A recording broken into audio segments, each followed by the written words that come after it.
আসসালামু আলাইকুম সবাইকে। সবাই কেমন আছেন? আশা করি সবাই ভালো আছেন। আলহামদুলিল্লাহ আমিও ভালো আছি। আজকে আপনাদেরকে চলে আসছি নতুন বছরের শুভেচ্ছা দিতে। আসলে এবার ঈদ বলে সরি, এবার নববর্ষের কোথাও যেতে ইচ্ছা করলো না। তার চেয়ে বড় কথা, শরীরটা ভালো না বেশি। নিফ্রেশনে একটু আগে আমি শুয়ে পড়ছিলাম, আম্মু আমাকে ড্রেস পরাই দাও, তারপর ড্রেস পরাই দিই। এখন কোথায় আসছি জানেন? এটা হচ্ছে আমাদের বাসার ছাদে আসছি। কারণ বাসার ছাদে যেহেতু আসছি, আপনাদেরকে একটু নববর্ষর জানাই, যেহেতু নতুন বছর। আর কে কোথায় ঘুরতে গেছেন অবশ্যই জানাবেন। আমি আর নিফরা চলে আসছি ঘুরতে। আজকে কোথায় যান? আমাদের বাসার ছাদে। এই যে বাসার ছাদে এসে আপনাদের সাথে একটা ভিডিও শেয়ার করলাম। আর আপনারা কে কোথায় গেছেন অবশ্যই আমাদেরকে কমেন্টে জানাবেন, কে কোথায় ঘুরলেন।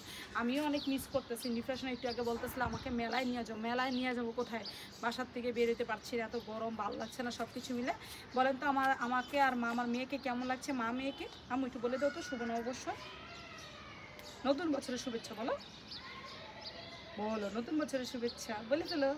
নিফ্রেশনাকে কিন্তু অনেক কিউট লাগে। নতুন বছরে আবারও শুভেচ্ছা। তখন আমি আর আমার মেয়ে আপনাদের সাথে আসছিলাম ভিডিও শেয়ার করতে। এখন হচ্ছে আমরা তিনজন চলে আসছি একসাথে, দেখেন। কিন্তু দুঃখের বিষয় কি জানেন? নবর এই পাঞ্জাবিটার বয়স মাত্র 4 বছর। আমার এই ড্রেসটা মনে হয় এরকম 3-4 বছর বয়স হবো।